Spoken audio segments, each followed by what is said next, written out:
Welcome to the Zoe Routh Leadership Podcast, where we explore the future and what this means for your leadership. We ask the big questions. What's happening on the horizon? What does this mean for us? And most importantly, what skills do I need now for leadership of the future? It's time to explore. Let's go. Hello there, it's Zoe. Woohoo! Welcome to Planet Zoe and the show. It's nice to be in your ears once more. So what's happening on Planet Human at the moment? Well, interesting stuff happening in Silicon Valley. We have Marc Andreessen's Techno-Optimist Manifesto, which is an interesting read. We also have the advent of these Technotopia city projects. And this one is called California Forever in Solana County. So some Silicon Valley billionaires have gotten together, and they include Marc Andreessen, a very wealthy venture capitalist. We've got Patrick and John Collison, who are the Stripe founders. And we've got Reid Hoffman himself, founder of LinkedIn. And they're pitching in to build this California Forever utopian version, high-tech, solar punk, sustainable utopia. So they want to build a city and they think they can do it better than other people. Now, they've run into a few issues, and the local farmers whose land they are trying to buy to create this fabulous utopian city are resisting.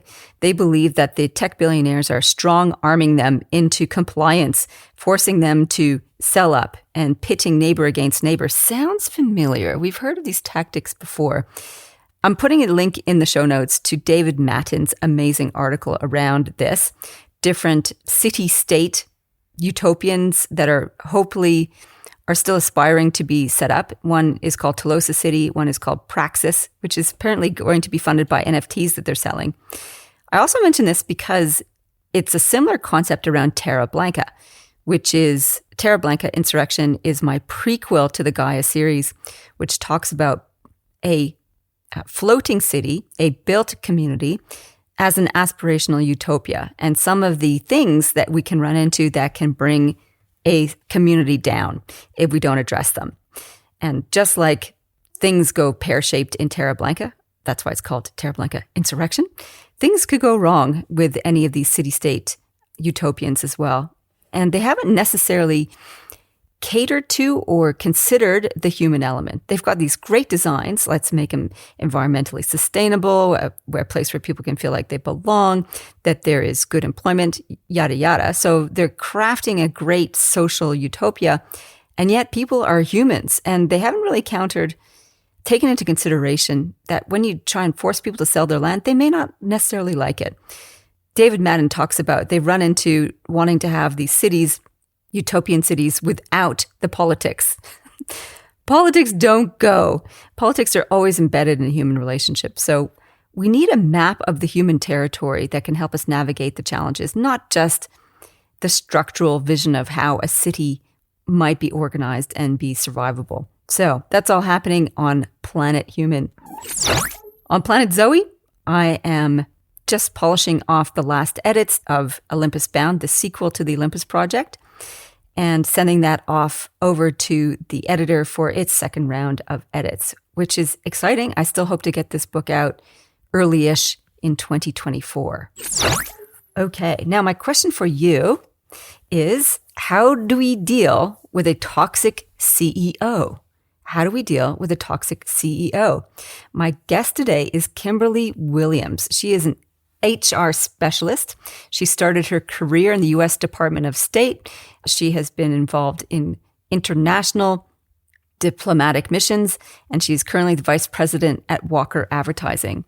And she is extremely dedicated to building safe, inclusive cultures and had the courage to speak up about a toxic CEO. So we dive into the details of her experience in this remarkable conversation. Do enjoy. Let's get into it. Okay, well, all the way from LA, but usually from DC, welcome to the show, Kim Williams. Hi, thanks for having me. I just need to put this in context for the audience. Kim, it is midnight where she is, which for somebody who goes to bed at 9 p.m., this is Shocking, but amazing that you are bright and shiny and functional at midnight on the other side of the coast from where you normally are. Well done, you. You must got some secret sauce for managing your energy. No, lots of naps and tons of coffee. It's pretty simple. Okay. Well, I'm wondering if that has served you well in your career in the people side of things. How did you get into this line of work? Kind of by accident, actually. So I was a diplomat in the U.S. Foreign Service, and prior to that, I was a history professor. And so I went in thinking I was going to give speeches and do education and culture and work with the media. And then early on, they assigned me as a management officer. And at first, I completely panicked. I said, "You can't do this to me. I'm a liberal arts major." And they ended up putting me in HR, and I just fell head over heels in love with it. It was messy and complex, and I loved kind of untangling people problems, and they have no shortage of problems to untangle. So it's good. Oh, that is so true. So you went from a history major into international diplomacy. That's like pretty big leap. That's a really interesting story. How did you end up doing diplomatic work? Well, it's kind of interesting. In the U.S., a lot of people talk about like the Foreign Service exam. It's this big test that's supposed to be really hard, and a lot of people fail. Well, it's a history test, which probably explains why so many people fail, because so many people aren't that interested in it. And so for me to go from teaching it to taking that test, I actually didn't tell anyone I was going to take it because it would have been very embarrassing for me if I didn't do well, given what I did for work at the time. And that catapulted you into the diplomatic ranks, and then you got sucked and sucked into the HR side of things. Yeah. Wow. Okay. And you said it really correctly. People are messy. Things are complicated. I want to know, first of all, about toxic workplaces. And that's often what I talk to leaders about: toxic teams, toxic cultures. Either they've just left one or they're dealing with one. What is a toxic workplace, and how can you actually tell? You can tell by how you feel, because there's so many ways that it can show up. It can be very overt, but it can also be a death by 1,000 paper cuts kind of place, a place where you're undermined, where there's slighted, where there's microaggressions, and there's kind of like the slow wearing down or chipping away at your esteem and how you feel and how you're able to contribute.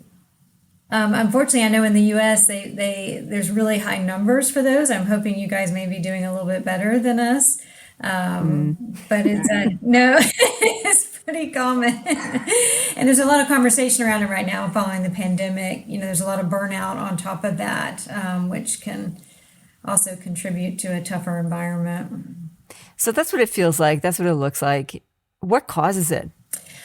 Honestly, I think it's a lack of hard conversations. I think so many folks, like I realized in HR, they may be trained to have certain conversations. They may have policies in place, but I still think we have a strong tendency of folks to run from hard conversations. So a lot of times you have new managers, you even have established managers, and they've got someone that's causing issues, but they don't want to get stuck in the middle of it. They're afraid of some form of retribution, something coming back on them, low employee morale, somebody quitting. So there's a lot of fear that gets wrapped up, and I think it prevents people from kind of having needed conversations to work through some of this stuff. So some of it is failure to address the symptoms, and so the body of the organization gets progressively more sick, is sort of what I'm hearing at this stage. Yeah, I would agree. I think that's a good way to put it. So as an HR professional, you're the doctor in the room. What's your cure for these ailments? Well, you also have to have the hard conversation. And what I have found after years of doing this is that sometimes HR falls short, in part because of the power dynamics that they're working in. And so for a lot of big organizations, you still see stereotypical white man, running an organization. A lot of folks in HR are women, and they're reporting up. And there's a lot of training and conversation out there on how HR may be able to deal with folks across the organization, but there's not a lot of training on how they manage up in those types of environments. But it's critically important that they know how to build those relationships, establish that trust, and really be able to go in there and say, hey, I'm here to protect you. I'm here to protect this organization, but we have a problem here. And we really have to look at that. And, I know early on in my career, I ran into instances like that where there may be a favorite employee, a highly valued employee that sometimes folks just don't want to address. But seeing it and being willing to say something is just critically important. I think you said it right. Like the power differential can be one of the major impediments to raising issues with somebody who's a toxic high performer, somebody who very highly valued, and yet he or she is a stink bomb in terms of their impact on those around them. So let's put this in more context around this. So you've got a toxic high performer, you've got a power differential, and potentially a toxic workplace where there's microaggressions, et cetera. And it may be beyond just the toxic person, like the main chief instigator. Maybe it's a common practice across the organization. What do you do as an individual in that workplace if you are not the boss in order to address some of these issues? You definitely take detailed notes. So one of the first things I do in HR, whether I'm advocating for myself because I'm in that sticky spot, because you're getting in the middle of that kind of political hornet's nest and you want to make sure you're covering yourself, or if I'm doing it on behalf of an employee, I immediately start a log. I always recommend that people begin with, I was having a conversation with Tom at 12 p.m. Here's the witnesses. And it's just kind of like just the facts, ma'am, kind of chronological events. It does two things. It can add to your credibility if things begin to escalate. And two, it really helps clear your mind. A lot of times when people wait too long to engage in this space, the emotions really build up and it can be very hard to tell your story.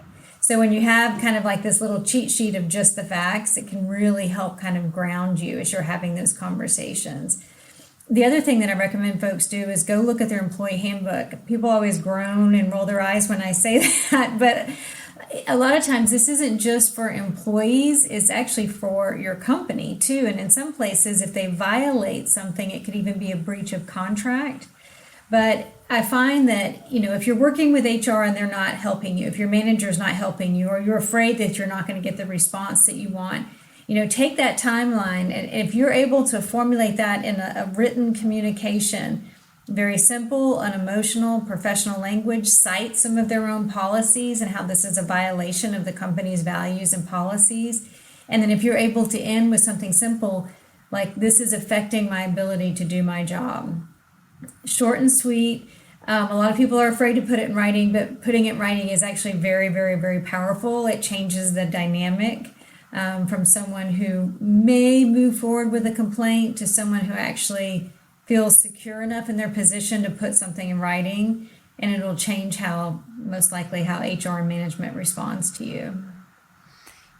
That's a really interesting observation, that by putting it in writing secures your position, where I think a lot of people think that it puts you more at risk because you suddenly become someone who's reporting wrongdoings and a track record of people not addressing it, which pushes them into the whistleblower category.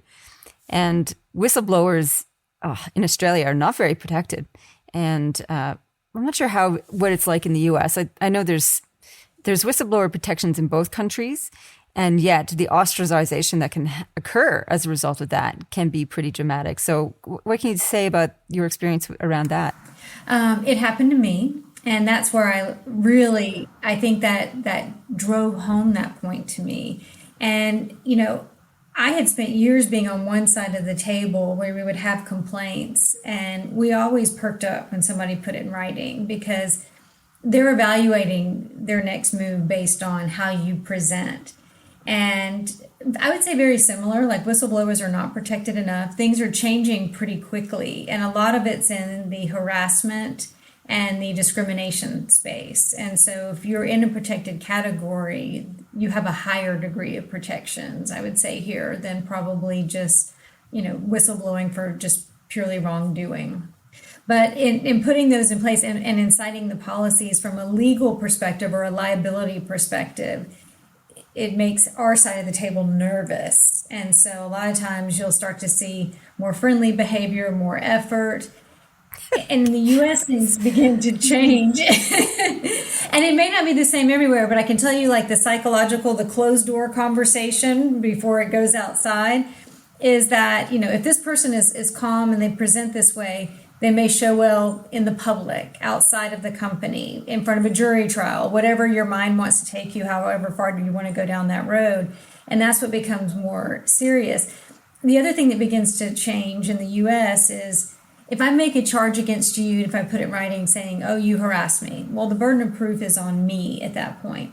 But once I submit something and prove I've submitted something in writing, and you do anything to me at that point, well, now that's retaliation. And the burden of proof is on you to show that you didn't retaliate against me because I made this complaint.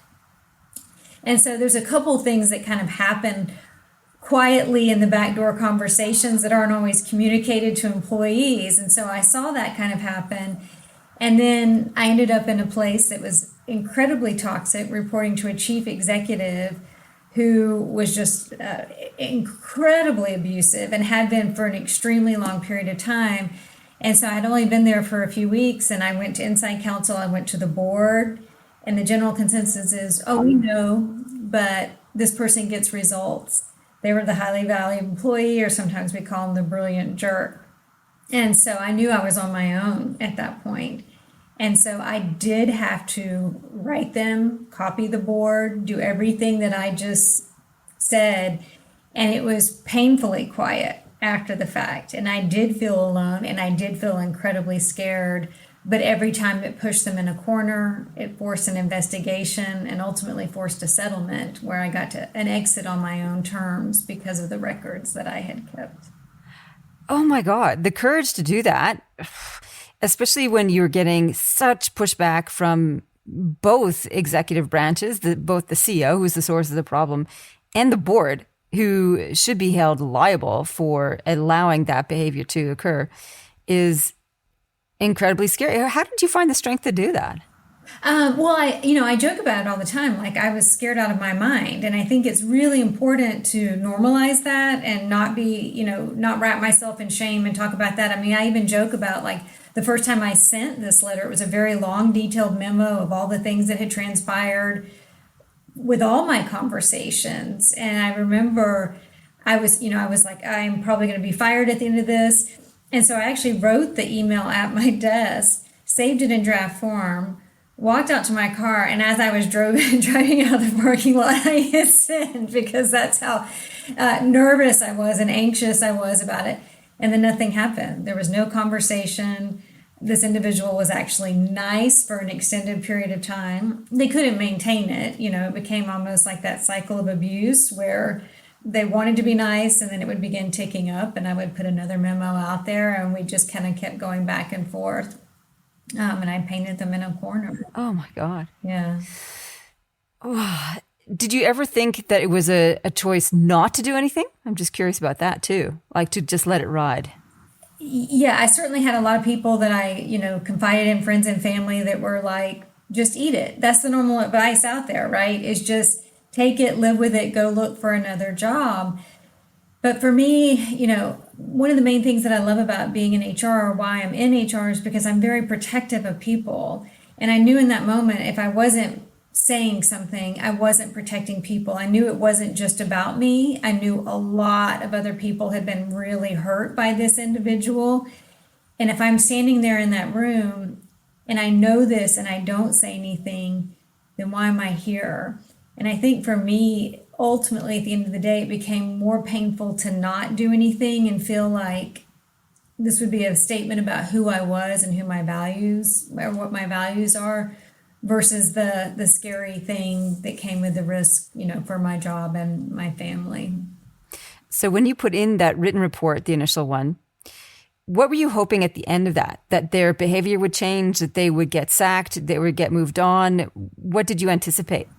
I knew that they wouldn't get sacked, but I was hoping to at least call it out and basically signal to them that I'm prepared to call it out and that I can have this conversation, and that, kind of like what I was saying before, that I can, no matter how terrified I am internally, outwardly, I can present in a calm, reasonable way. And if this was to go any further, if this was to go outside of the walls of our organization, that I would present well.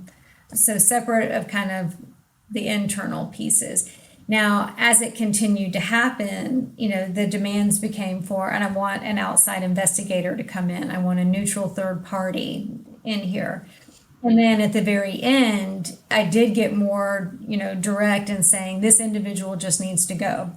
We've gone through all these things. I have been documenting it for an extended period of time. There's absolutely, no good reason to keep this individual. I know that they didn't fire them, but they didn't renew their contract. So they did stay on for longer than I would have liked, but eventually they were let go. And you had left at that point? Yes, I negotiated an exit. And part of the reason why I did that is when I pushed the investigation, and my argument for this was, company policy, company practice. If anybody in this organization came to my shop as the head of HR, I investigated. This is how we treat every single employee. We shouldn't be making a separate set of rules for the chief executive, but that frequently is what happens. And so when I called them out very directly, they hired an investigator.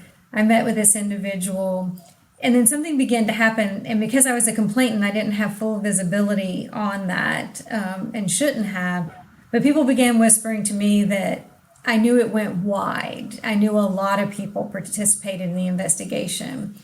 And in my original complaint, I had noted that all the targets were women. And I'm pretty sure that some men ended up coming forward. In the U.S., it becomes a little bit significant because it's no longer about protected characteristics. So unlawful harassment would be only attacking women. But if you are an equal opportunity attacker who attacks men and women, you're just a jerk, and it's no longer unlawful. And so it's no longer unlawful. It's no longer unlawful. That's the really, ugly, I think, phrase. And so I ended up getting a letter at the close of the investigation from inside counsel, and it sustained allegations of abuse. They actually put abuse in writing, but nothing unlawful had transpired. And what is also very classic, we hired an executive coach, and we feel that this has been working. And so, therefore, we consider this matter resolved. And I did not. And so I had my attorney reach out, ask for a copy of the investigative report, put together a list of terms for my exit, because at that point, I no longer could do my job. I couldn't function in an organization that had one set of rules for someone at the top and a different set of rules for everyone else. How was I supposed to hold a frontline manager accountable in the same organization where we weren't going to have that someplace else?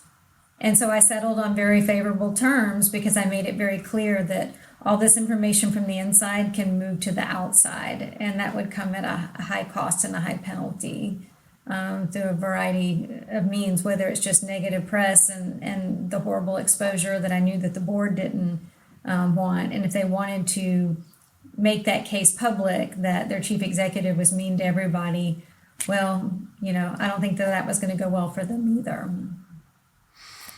Wow. Amazing. So you left, and presumably you still had friends, contacts on the inside.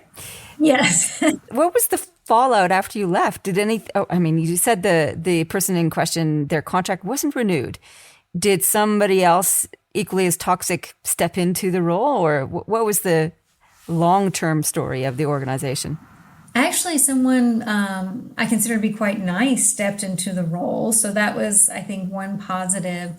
I know for my own shop, people flooded out. There was a lot more exposure there for them. And I had always prided myself in trying to be like that outer shell for my department. And so that was effectively gone. And they kind of worked deeper into HR, and it kind of reverted back to, I think, a much more toxic environment for that individuals, which was really hard for me to know that was probably going to happen and not be able to intervene at any particular point. But so many of them landed in better places, and I still hear from them, and folks are doing pretty well there. And then I moved on to a great company, which I think is another really good point, that I know a lot of people I talk to, they're like, oh, if you challenge a chief executive, no one will ever hire you again. And it's actually not true. I ended up in not just a better place with nicer people and a nicer boss, but I have that relationship that I should have. And I'm out there all the time talking about, things like suing your boss. And I'll post this on LinkedIn and my boss likes it. And so, and that's what happens when you're in an organization where everyone's living their values and has integrity. They're not scared of that kind of history or story.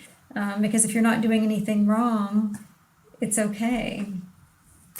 So I'm curious about what your meta observations are. So you've had this one experience with a toxic CEO and a complacent board that sort of just mollycoddled and mollified everything, versus a new organization, as you said, where people are living their values and acting with integrity.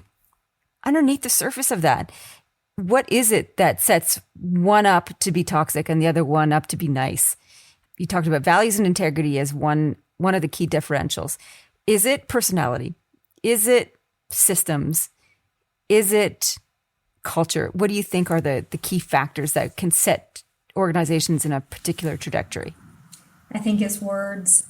I think, my journey in HR was so bizarre to kind of go through lecturing on history, moving into diplomacy. And I do feel like so many conversations can be solved and so many problems can be solved through a simple, I hear you. I'm very sorry that you had that experience. I'm going to sit on the same side of the table with you. We're going to figure things out together. And conversely, I have that trust of my CEO. So when we do have issues and we do have somebody that presents as toxic, there's no delay. I'm there very quickly to start having a conversation, to start figuring out what's going on. And if it does present itself as something's wrong, we address it immediately and swiftly. And while we would never disclose the details of investigations or personnel actions, your people know. They know when somebody hangs out and gets away with murder and nobody's doing anything. And then they know when that person is no longer there following a complaint. And it begins to change everything. And so I think a lot of times companies put a tremendous amount of effort into the feel-good part, and we don't directly engage on the tough stuff, but it's equally important. And the tough stuff you talked about as being emotional, people shy away from confrontation. What else makes it hard? You're hurting someone's feelings, it's interesting because I would never say like I enjoy firing people, but I have built up a certain, muscle for it, where it's almost like a bizarre sense of pride in my ability to protect someone's dignity, their humanity, to get them through this difficult moment from one side to the other with as much compassion and as much of a soft landing as I can negotiate, regardless of what's happened, because I always try to separate the people from the problem. But I think, even like as I build teams, that's one of the things I look for. Can you have a hard conversation? Can you have a hard conversation with me? Can you have a hard conversation with somebody above the chain? And if you do have to deliver bad news, are you able to do this with a high degree of empathy and kindness? But I think you have to be very explicit in all that, and you have to be very open and focused and almost declare it as a goal and kind of talk about these things. And sometimes we don't. It's just this thing that kind of lives in the silence, and we kind of muddle through when we have to. I agree with that. I see that a lot in leaders and in myself too. Just sort of like, do everything to avoid that difficult conversation. Just carry on.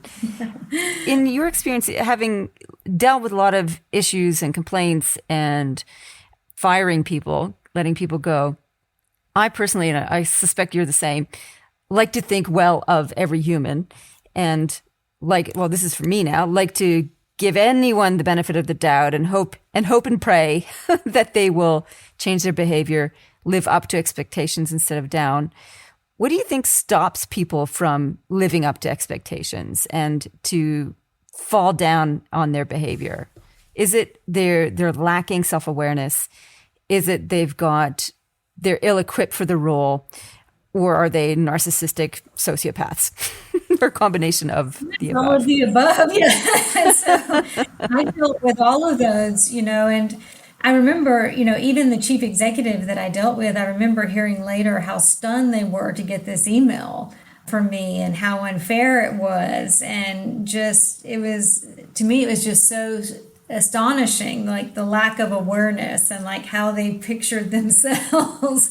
And you had this like long history of all these other individuals who did not have that experience. And so it's amazing sometimes, I think, when people walk down a road for such an incredible amount of time, they can kind of lose perspective because they're not getting feedback from anywhere. And sometimes that fear can hold that in place.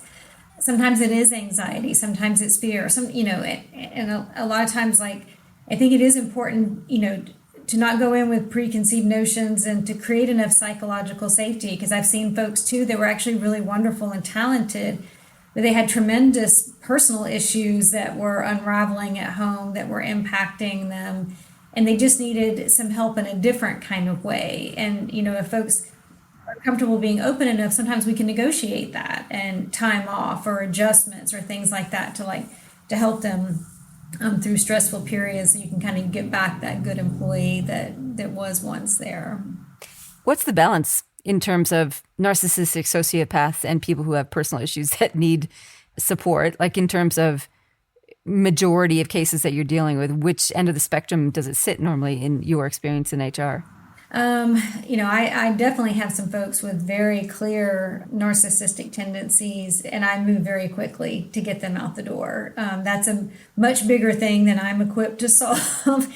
And, the individuals that I've dealt with definitely blew up the place, hurt a lot of feelings, did a lot of damage. And for me, the culture that I have is just too precious to let people kind of be harmed. And so, it's not like I have like one bad action and then we come in and say, okay, that's it. But, we definitely call it out the first time we see them. We let folks know how serious it is. We let them know why we care about this, what our values are. And then if we feel like it's done a significant amount of harm, we may say one final chance. If this happens again, you need to understand that this is what's coming. That can also help folks who are uncomfortable with hard conversations around discipline too. Sometimes it is easier to break a big conversation into parts, so you have the warning and then there's no surprises and fewer arguments when you actually get down to the action. And so for folks who really hate having those conversations, sometimes that can make that easier for all parties too. Yeah, I can see that. I'm also curious that in terms of, out of all the cases, are the majority psychopathic or are the majority people just struggling with lack of self-awareness? Like in terms of the types of issues that you deal with, what's the percentages roughly? So I think it depends on what level in the organization. I find, for average rank and file, most of the time what I'm dealing with is people who really want to do well and who are struggling. When I have dealt with executive issues, it tends to be more narcissistic. And what is that? What is that about? Why do you think that is? Yeah, and it would be, good to look at, a trained psychiatrist or something. I mean, it could be people who pursue power, that there's like a need there that drives them harder, I'm guessing, to move in that direction. I also think that you sometimes have systems in place that support it. So even if you have somebody nice, when they get in these positions and they get the perks and the favors and the differential treatment, that sometimes that can go to their head and they can begin to lose perspective from there. Whereas maybe if you're a regular worker bee, you're not showered with those things. And so, you don't kind of move in that direction. Got it. So speaking specifically about HR, your area of expertise, what are some common misconceptions about HR? I think people would be really surprised to know how much retaliation HR folks deal with. And I think that was partly what was so unusual about what I did. Wasn't just that I challenged a chief executive, but I challenged it as an HR chief, because they're kind of hardwired and ingrained to protect the higher ups. For a long time, that was the equivalent of you protect the company and you're the keeper of secrets. And so you're extra careful about what you divulge. And that can seem like a tremendous breach, when you're going in there saying, hey, these things aren't right, and you're calling out that behavior. It becomes that much more complicated than with an average employee or just any other type of employee. But I also think, I'm in all these closed groups with HR chiefs and professionals. They deal with a ton of abuse. And so a lot of them are hired by CEOs to host birthday parties and do cute, fun things. And so they really struggle in these moments where they have to give feedback, or things are ripped out of their hands. They're not allowed to make the decisions. They're delivering bad news, and it's a punch down kind of situation. I have been in those cases too, where I've had to notify board members and people I reported up to that I'm opening investigations into them because of an employee complaint, and the rage comes right at you. And so you have to kind of go in prepared for that, and figure out how you want to manage that and find calm in that. But for a lot of folks, it can be very difficult.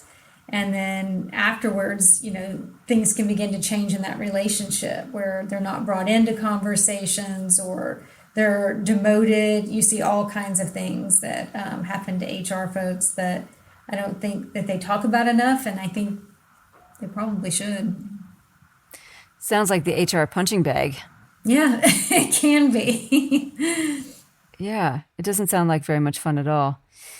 So I'm also curious about where HR fits within the carriage and custodianship of culture.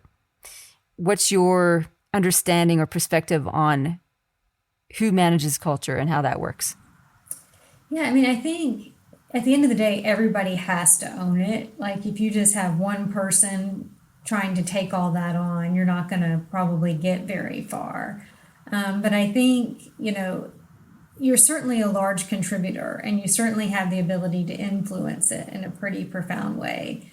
And I think not only do you yourself, as kind of a visible person or someone who gets to engage with so many different parts of the organization, get to show your own vulnerability, your own awareness of mistakes, things that have the ability to put other people at ease. You're in a position where you get to create this psychological safety that lets people feel seen as human beings and valued as human beings. It can be very, very powerful.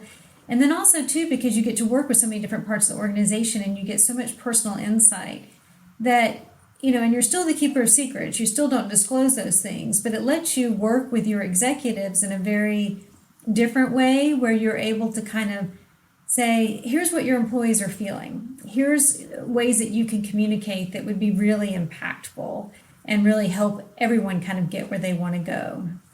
And so it is a messy job, and it is a hard job, but I think it's also a rewarding job with a lot of opportunity to do something that feels really meaningful. What's your favorite part of the role? The messy stuff. When I really? first, yeah, and I think what it is, I just love untangling it, and I've never seen anybody do things the way people do. They really are messy, and when I first started it in the Foreign Service, it was really messy because, you're working with the diplomatic corps, and so their whole life is on display. It's not like they go home at the end of the day. The government has their housing. They live on compounds. And every day you were getting phone calls, and you're like, they did what? And everybody knows about it. And it gets very political, and there's a lot of emotion. And I would sit around with these folks, and we would just take these complicated problems that no one had ever seen before, because they're always so unique and different, and coming up with the best way to try and untangle it was very exciting. But then I also think, too, you would get these phone calls where I remember one lady calling, and her daughter had brain cancer, and, she's worried about her career and where she can go, and she's worried about the life of her child. And I know this person is calling me on the worst day of their life, and I have an opportunity to try and do something to help them that will be meaningful. And likewise, the next day I could be calling someone to say, you're going to Paris, and I'm talking to somebody on the best day of their life. And what else can you do where you can do that and connect with people like that? I don't know of anything else. I'd like to be able to send people to Paris. This sounds like an awesome present to be able to give. Fabulous. Kim, are you ready for the Fast Five? I am. Good on you. That's good, because we're going there. Are you? Okay. Good.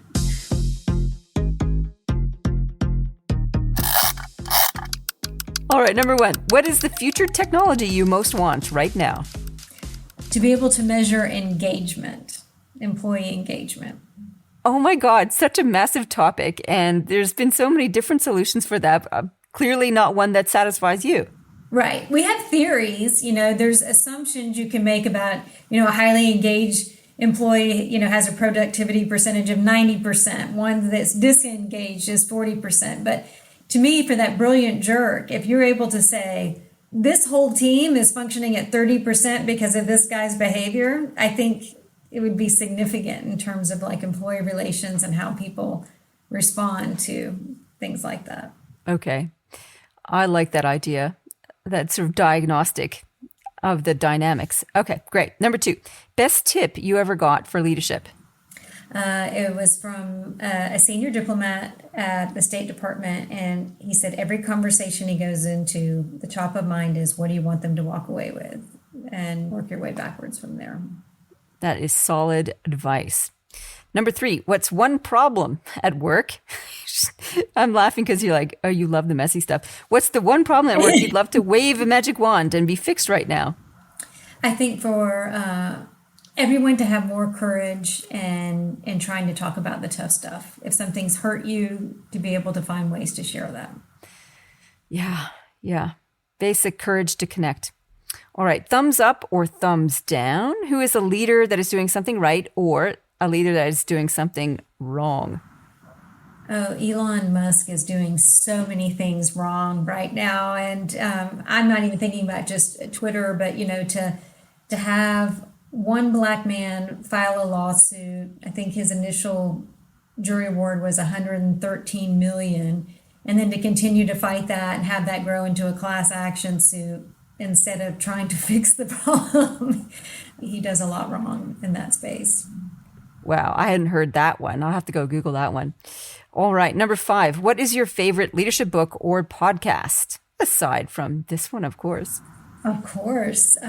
Actually, I think, the favorite book I still go back to, even though it is so old, is Getting to Yes. I just think it solves a lot of problems. It really kind of gives you a nice formula for how to get through disagreements, how to separate people from problems, how to open your thinking to move away from positions and, be more solution oriented. So if you like messy stuff, it's a good map for navigating that. All right. Awesome. That was the Fast Five.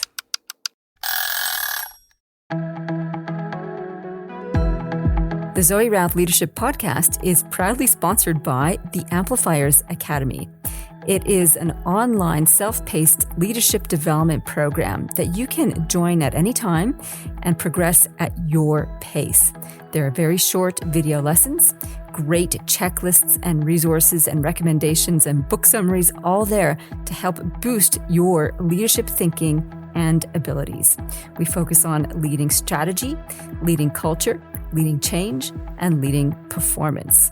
So if you want a go-to resource that can help boost your strategic abilities immediately, check us out, Amplifiers Academy, on the zoerouth.com website. See you there. So Kim, is there a question I haven't asked yet that you'd love for me to ask you that we could put on the table?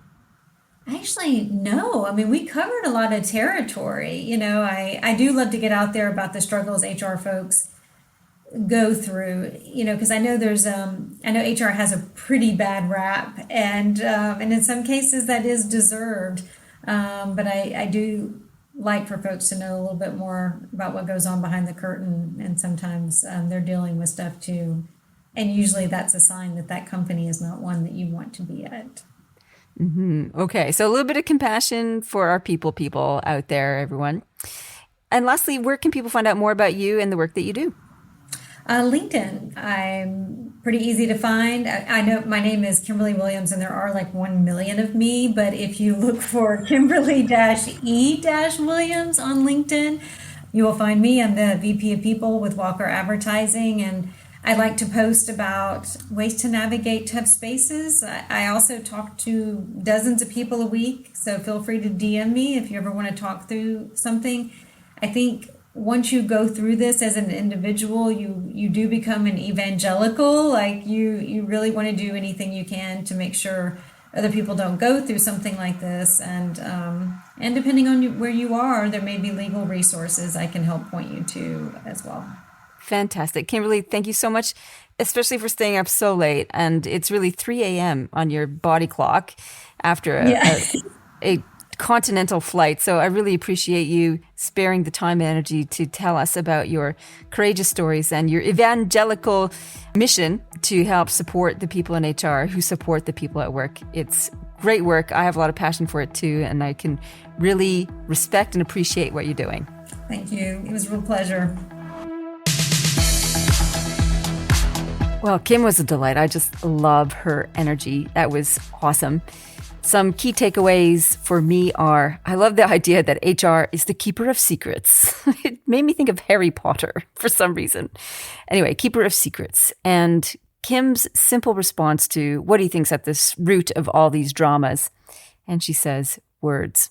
The ability to connect and have conversations that matter is really the linchpin that can save and salvage a lot of issues. Love it. So a tip of the week actually comes from, if you know my work, obviously, people stuff, beyond personality problems, an advanced handbook for leadership. And I wanted to pick an excerpt from the Q&A section at the back of the book, real life questions and answers from leaders and readers. And some of them are some questions I put to Kim tonight, actually. And the first one in the Q&A section is managing up. And the question from real life leaders is, how do I give feedback to the executive team when they are exhibiting signs of the four devils?